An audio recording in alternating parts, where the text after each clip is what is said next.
#LandBack. Waking up on August 26th every year, my body gets excited, and I'm thinking of my grandpa. My family and I head out to the res to go pick up my grandpa, so we can go up to the mountains to go pick huckleberries for his birthday. When picking berries, we always sing the berry picking song and say thank you to the plants and the animals for leaving us some. By doing this, we are continuing the wholesome relationship that our ancestors have started with the land. I grew up harvesting berries, roots, hunting, fishing, learning from my great aunts about our role in our environment. Now, it is my turn to share what I know. We as Indigenous people are the key to mending our relationship to the land. So, why do we continue to harvest? What is the harm from colonial way of harvesting? How are we mending that relationship to land? Let's jump right to it. To begin, I will be using a case study by Pauline Pridaka to support my idea that harvesting adds a sense of community to us and helps us support one another. In the Anishinaabe communities that were a part of the case study, the communities shared their moose they hunted with their family and the community members that didn't hunt to teach the practice of sharing and reciprocity. This is something we relate to with our relatives from up north. Instead of moose, we hunt deer and elk. This not only brings us together, but it shows that there's love and respect in our community. As written in, impacts of harvested species declines on Indigenous peoples' food sovereignty, well-being, and ways of life. A case study of the Anishinaabe perspectives in moose by Pauline Pridaka. Now, we will go over the things that our communities face when it comes to overharvesting, especially from outside resources,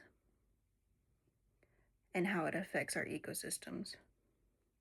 Whilst reading the story Empowering Indigenous Peoples to Protect Forest Lands by the World Bank Group, I loved reading about how in 2007, the Indigenous people of Fiji went to the Conference of Parties in Bali against REDD+, an organization that overlooked Indigenous perspective on deforestation and forest degradation.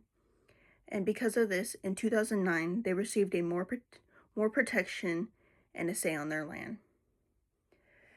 This reminded me of when our huckleberry spots were exposed to the public and many people started trespassing on tribal land, taking all of the berries and leaving none for wildlife, while also trashing the land. Now, after a few years of complaints with the county and the state, we are getting more regulation on the roads from the State Patrol and getting more patrol on the gates compared to prior years, where there was nothing.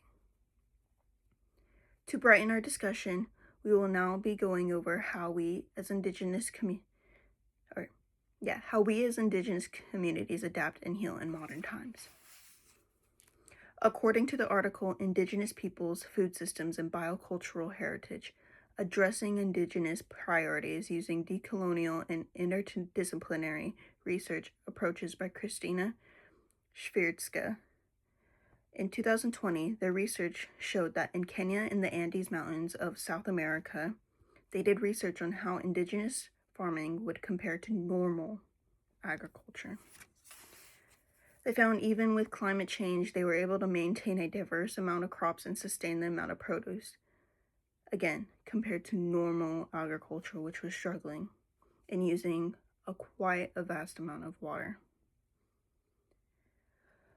We see something similar in our communities. For example, because of the Bolt decision, we now have the right to have fish hatcheries and to fish, to help restore the salmon population, starting with salmon spawn, then releasing the mature salmon back into the waters so that eventually they can come back to us during fishing season. Indicating that with caring for the land gives back. To repair the land, we must turn to our ancestral ways to restore balance. Now that we've gone over the importance and history of Indigenous food systems, the problem with overharvesting and how we show resilience for not only ourselves, but each other. Let's practice our rights, our traditions, so that other Indigenous communities will have access to their lands, to restore that relationship with the land for the betterment of all. This is what land back means. Hoyocho.